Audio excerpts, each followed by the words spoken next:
Head noored, täna on ÜRO kiusamisvastane päev ja sel puhul ma kohtun 5 Rocca al Mare noorega, kes on pärit sellest koolist, kus on ka vastav aunimetus antud, et aasta kiusuennetaja kooli tiitel on teile antud, nii et te olete päris need õiged inimesed, kellega siis sellest kiusamisest rääkida.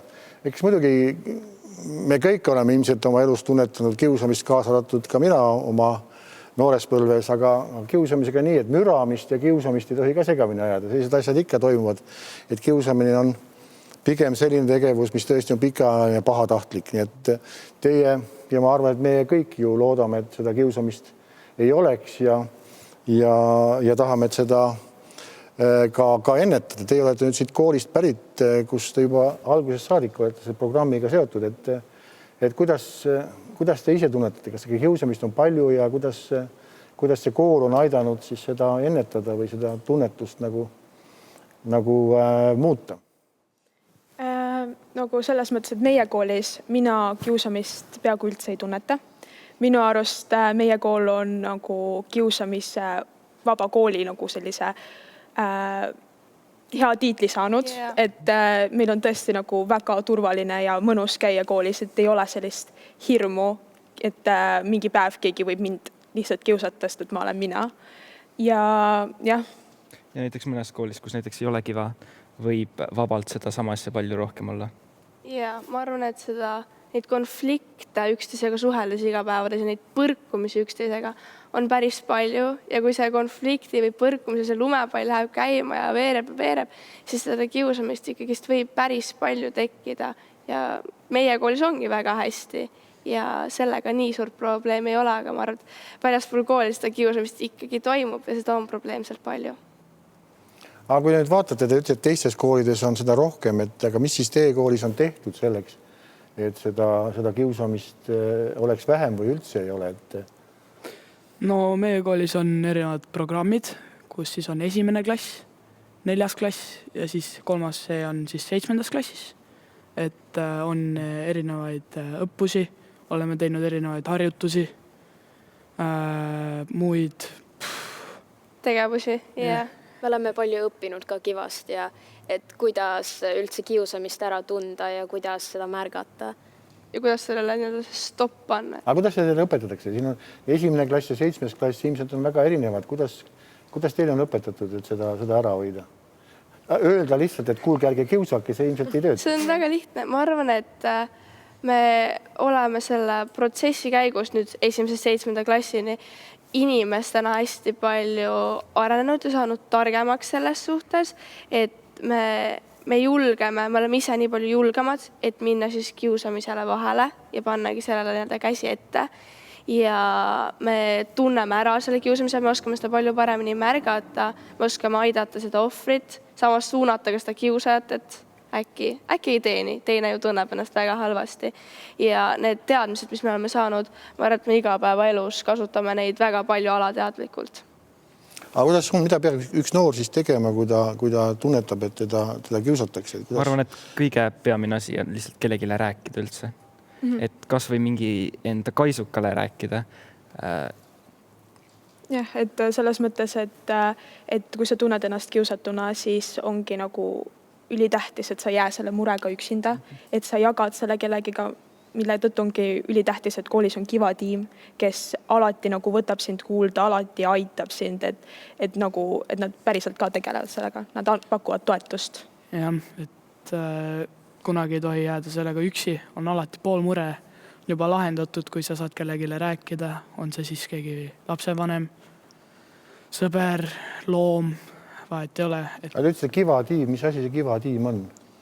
Need on mingid inimesed meie koolis, kes võib-olla aitavad siis kiusamist ära hoida. Vaatavad natuke kõrgemalt seda kiusamispilti ja nad oskavadki, nad on juba selles kvalifitseerunud kiusamise märkajad, et nad oskavad nad näevadki ära selle, nad oskavad kohe kõik ära lahendada. Võib-olla mitte kohe, aga nad nagu juhendada, et mida peaks tegema ja aitavad selle kiusamisprobleemiga. aga te ise ütlesite ka, et väga palju, mitte väga palju, aga kiusamist on ju ka väljaspool kooli, see tähendab, see jääb ju sellest kooliruumist välja ja mõnes mõttes ka märkamatuks. Üks asi on väljaspool kooli, aga siis on veel ka veebis ja küber see seltskond, kes siis ka ju seal on ka halvad ja pahad inimesed, kes püüavad siis nii-öelda kiusata küberruumis. Mina olen isegi näinud, et kiusamist on rohkem nagu siis internetis või nagu väljaspool kooli kui tegelikult kui koolis sees. Ja on küll, pluss veel mina käin trennis teises koolis ning seal see ei ole kiva kool ning kohe, kui ma nagu jõuan sinna kooli, siis see kooli tunne nagu kui ma lähen sinna, siis inimesed suhtlevad oma vahel ja kõik see nagu tunne, mis seal koolis tekib, on täiesti teistsugune nagu kui võrreldes kooliga, mis on kiva kool, näiteks Rocca al Mare kool. Et tõesti seda on nagu tunda minu arust. Mul tunne ka, et tänapäeva noorte suhtlus oma vahel on kuidagi hästi, ka minu sõprusseltskonnas, ma ei saa ennast kuidagi sealt välja lükata, aga on kuidagi hästi agressiivne ja siuke ta ei ole siuke väga nagu positiivne, et sellega ma arvan ka tekib see, et seda piiri enam ühel hetkel ei tunta ära, et selle piirist astutakse üle ja siis on seda kiusamist ka, seda tuleb juurde. Aga mis te arvate, kus see agressiivsus tuleb, et mis selle põhjustab, kas on... Ma arvan, et väga palju internet, sotsiaalmeedia meie ekraanide sees. Et selles mõttes, et noored tõesti nagu, nad nagu naljaga pooleks hakkavad nagu üksteisele midagi halvasti ütlema ja siis nagu sellest tekib mingi selline agressiivne selline nagu suhtlus ja mis võib nagu pärast minna edasi kiusamiseks, isegi kui sellel algne nagu mõte oli lihtsalt nali. Et nagu... Aga kus te selle piiri ära tunnete? See ongi niimoodi, et nagu ma algust ütlesin ka, et ikka müramine ja selline ka nalja tegemine, see ei ole otseselt kiusamine. Aga kus ühel hetkel on, kus see piir on ületatud? Kas ta sisse saate ka aru, et nüüd minnakse liiale ja nüüd peab sekkuma? Siis kui point näiteks muutub nagu naljast siis nagu halvema poole, kui seda tehakse näiteks korduvalt ja nii edasi. Aga siis, kui sa tunned, et keegi ütlebki sulle halvasti, et ta ise võib seda öelda naljaga, aga kui see sulle nagu halvasti mõjub, et kui sa tunned ennast peale seda halvasti, sa peaksid ütlema seda talle, et rohkem niimoodi ei teeks. Ja niimoodi on ja päris raske kiusamist vahepeal ära tunda, et sa ei saa aru, kas kellegi kohta tehakse nalja või teda kiusatakse. Ma arvan, et see ongi hästi oluline ära tunda see, et kas keegi tunneb ennast, need rollid ei ole võrdsed, et sa tunnedki, et keegi ongi tugevam ja keegi on jälle nõrgem. Et jah, et nagu kiusamistunnused ongi see, et on ebavõrdsed jõud, et kiusamine on korduv ja pahatahtlik, et need ongi nagu kiusamistunnused, et kui nali on võib-olla ükskord sai öeldud ja nali on nagu kahe inimese vahel, et siis see nagu ei ole veel kiusamine, aga kui see on pahatahtlik, korduv ja seal on ebavõrdsed jõud, ehk siis see, keda kiusatakse, ta on vähemuses, siis see on kiusamine. Aga see sama teadmine, kas see on nüüd tulnud teil enda seest või on ikkagi läbi selle, et te olete siis kiusamisvabas koolis ja teile on nagu rõhutatud, õpetatud seda, et asjad on nii, et te tunnete ära selle, kus hakkab see kiusamine peale? No eks ikka mõlemad, et natuke oma teadmisi, aga ikka palju on tulnud sellest koolist, et tänu me selle koolile tegelikult me teame, mis asi on kiva, me teame neid tunnuseid, me teame kõike, kuidas seda märgata ja mida teha selle vastu, et eks ikka omad teadmised ka, aga ilma selle koolita oleks palju raskem. Jah, tõsi, et need kivatunnid on tõesti need 3 asja, mida ma ütlesin, et mis teevad naljast kiusamise, ongi tegelikult, miks ma teadsin neid, on just tänu kivatundidele, et sealt ma sain teada selle info. Aga miks arvate, miks osad koolid on liitunud selle kivaga ja osad ei ole, et kas on, et mis selle taga võiks olla? Ma arvan, et see programm, ta on väga suur ja selles mõttes ikkagi ma mäletan oma esimestest klassidest juba saadik neid hommikusi 40-80 minutilisi kiva jutuvestlusi. Et ta on vahest raske ja sa peadki minema natuke enda sisse, natuke vaatama ringi. Aga kui sa selle maitse juba suu saad sellest kivast või sa tunnedki, et tegelikult see on ju väga kasulik, siis sellest võiks ju kinni haarata. Et lihtsalt see samm sinna astuda, et teeme siis selle kiusamise rohkem nähtavaks. aga te oletegi mõnes mõttes ju saadikud, et te just ütlesite, et käite teises koolis ja saate kohe aru, et see on hoopis teistsugune, seal on kiusamine, et kas te siis nagu saadikuna püüate ka seal midagi teha nende teiste lastega, kellega te kokku puutud seal trennis, nagu sa ütled, et ka nendes koolides, kus seda programmi ei ole, see ikkagi väheneks? Ja ei tegelikult, et kui minu sõpru seal trennis, et meil on nagu erinevad vanuserühmad ja ühes vanuserühmas on inimesed, kes kiusavad rohkem ja kui nad minu sõpradele nagu midagi halba ütlevad või soovivad neile kuidagi midagi halvasti, siis ma ikkagi sekkun vahele ja ütlen, et see ei ole normaalne, et nii ei tohi teha. Ja samamoodi, et kui keegi on minu sõbrale füüsiliselt ka haiget teinud, siis ma jällegi ütlen, et see ei ole normaalne ja seda ei tohi teha. Aga kus see kiusamine, kas see tuleb sellepärast, et kas näiteks keegi on noorem, et teda on mugavam kiusata või keegi on teistsugune, et sellepärast hakatakse kiusama? Mis need nagu põhjused on, et seda oma üleolekut nagu näidata? Kiusamise põhjuseid võib olla väga palju ja ongi ka, et keegi on teistsugusem, kellelgi näiteks teist värvi juuksed ja kõike võib tuua põhjuseks, aga tavaliselt kiusatakse siis, kiusajad tunnevad ennast ise näiteks halvasti, et nad näiteks enda juuksevärvi pärast tunnevad ennast halvasti ja siis nad lähevad kedagi teist kiusama, et tunda ennast paremini ise. Jah, et nende nagu võim oleks suurem, et nad kiusavad nagu teisi inimesi, sellepärast, et nad kardavad, et kui neil ei ole seda võimu, siis võib-olla neid kiusatakse mingite asjade pärast, mis kellelegi ei meeldi näiteks. Aga kas kiusad saavad paljuski ise ka aru, et nad kiusavad või see tuleb kuidagi neil seest ja nad isegi ei saa aru, et nad tegelikult ju on kiusajad? Miks ma seda küsin, on see, et mina käisin koolis väga ammu. Aga meil oli klassi kokku, tuled 30 aastat hiljem ja ka üks tüdruk klassikaaslane tuli minu juurde ja ütles, et aga näed, mäletad, kooli ajal sa mind kiusasid ja minul ei tulnud seda meelde ja ma isegi ei teadnud, et ma poleks seda kuidagi kiusanud. Nii et võib-olla on ka paljuski, et tulebki neile öelda, et see on kiusamine, mida sa praegu teed, et see ei ole nali. Mõnikord tihtipeale ka tõesti on niimoodi, et inimene ka ise ei tea, kui ta näiteks kiusab, et ütleb ka niikuinii sõbra, et tal niikuinii ta on mingi halb inimese seepärast, et tegi seda, aga tegelikult see nagu, ta ise ka ei pane tähele, et ta tegelikult kiusab. Nagu Dagmar enne mainis ka, et see piir nalja ja kiusamise vahel on päris hõre. Sellest ei pruugigi tihtipeale aru saada ja siis mõtledki, et ma teen jälle talle seda nalja, et me oleme alati need eelmised 10-20 korda selle üle naernud. Aga mingi hetk see paukeb ära, et see ei ole enam naljakas ja ma tulen ennast tõsiselt halvasti. No ja kui ongi tunned, et läks selle naljaga üle piiri, siis võib ju alati öelda, et kuule, et enam ei ole naljakas, et palun lõpeta, et alati jookseb kuskilt see piir. Yeah. Aga palju te vanematega räägite sellest või ütleme, palju teie ealised üldse kodus räägivad sellest, kui kiusad? Mõned ei julge ju ka kodus sellest räägida üldse. Ja ei täiesti nõus, aga minul vähemalt on niimoodi, et mulle meeldib oma emaga kõigest rääkida.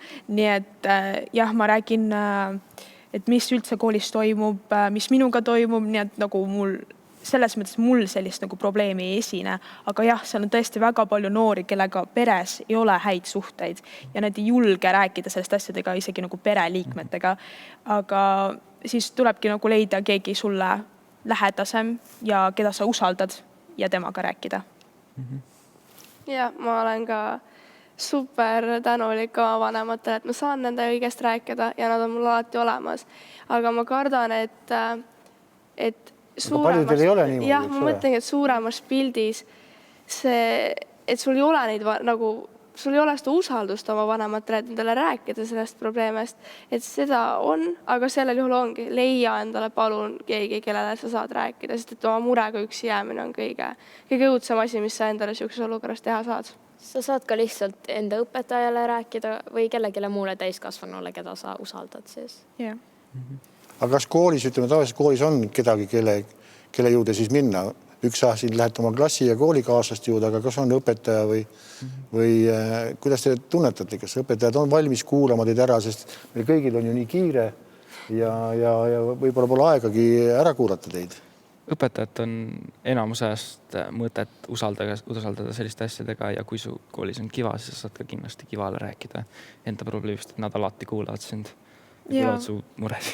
Jah, just täpselt, et minu arust meie koolis iga õpetaja nagu kuulab sind ära, meil on nagu nii salliv kool, et nad nagu päriselt ka, sa saad meie õpetajaid ja Kiva tiimi eriti, sa saad neid usaldada. See on nagu ülimõistlik seda nagu kasutada, seda võimalust. Käisime eile ennast noordamatega kuuendiga ka rääkimas sellest kiusamisest ja siis me ütlesime ka, et tulge kasvõi meie juurde, päriselt me ei hammusta, et tulge rääkige oma mured ära ja küll me teid kuidagi aidata oskame.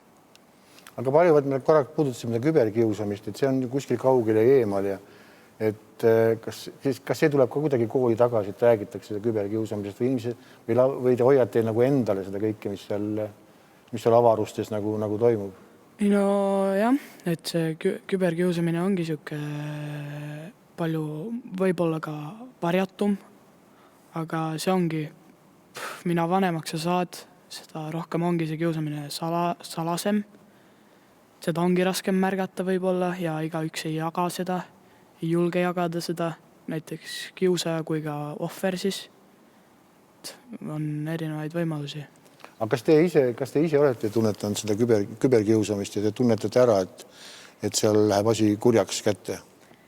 Tegelikult jah, minu üks sõber oli siis ühes chatiruumis ja seal oli, see on koht, kus on ülipalju mingeid inimesi koos, keda sa isegi ei tunne ja seal oligi üks inimene lihtsalt nagu hakkas minu sõpra solvama, nagu väga solvama ja väga halvasti ütles ja kui ta seda mulle näitas, siis ma tundsin nagu sellist raevu enda sees, aga ma mõtlesin, et tuleb siis Kiva tiimile teada anda. Ma andsin selle kooli Kiva tiimi teada anda, selles mõttes, et see poiss oli teisest koolist. Ma andsin nende kooli Kiva tiimile teada ja pärast sai ka meie kooli Kiva tiim teada ning see asi siis laabus, et seda enam ei toimunud.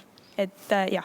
Ma arvan, et seda kiusamist, küberkiusamist siis just leidub ikka igast teisest, kui mitte igast telefonist. Et kas või kui sa arutad oma väga-väga hea sõbrannaga, sul tulebki tõesti see viha on su sees ja sa tahad selle endast välja saada ja võib-olla sa ei ütlegi kohe nagu väga-väga halvasti, aga see, et issand, ta on siuke ja ta tegi nii ja see lihtsalt nagu ma ei suuda, et see ju läheb ka küberkiusamise alla, aga kui sa oled mingi inimesega, kellega sa arutad väga-väga lähedane, siis tihtipeale sa ei saagi aru, et see ju tegelikult kellelegi teed ju liiga.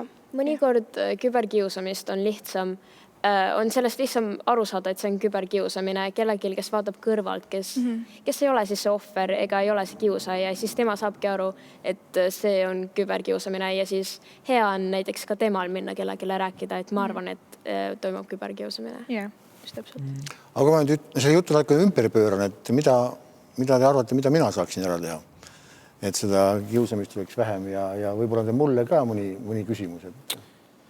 Tegelikult mul on üks küsimus, et kuidas teie kiusamisse suhtute?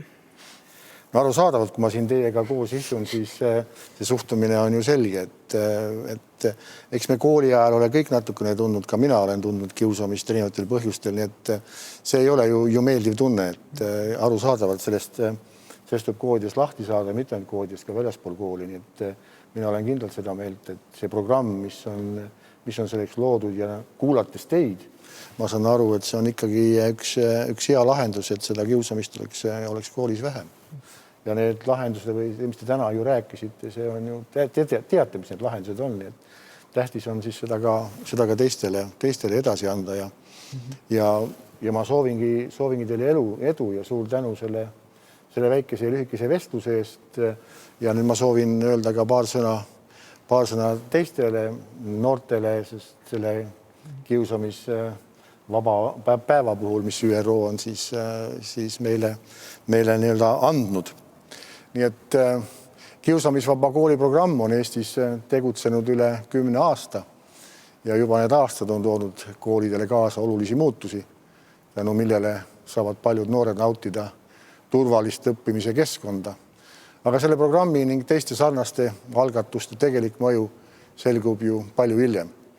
Teie tänased koolinoored kujundate meie ühiskonna nägu 20 või 25 aasta pärast ja ootan väga, et see nägu on hooliv ja kiusamisvaba, sest just sellises ühiskonnas saab igaüks kõige paremini ennast teostada ja see jällegi toob meile kõigile rõõmu ja edu. Ja lõpetuseks, iga väike asi on oluline. Kiva programm annab palju häid soovitusi, kuidas hoida teistega häid suhteid. Üks neist on teha hea tuju kingitusi, kiita kedagi, tänada, öelda lihtsalt midagi toretat, mis teeb kellegi tuju heaks. Tehkem seda täna kindlasti, näiteks kohe, kui see ülekanne lõpeb ja homme samuti. Ja miks ka mitte iga päev. Aitäh ja soovin kõigile kiusamisvaba elu.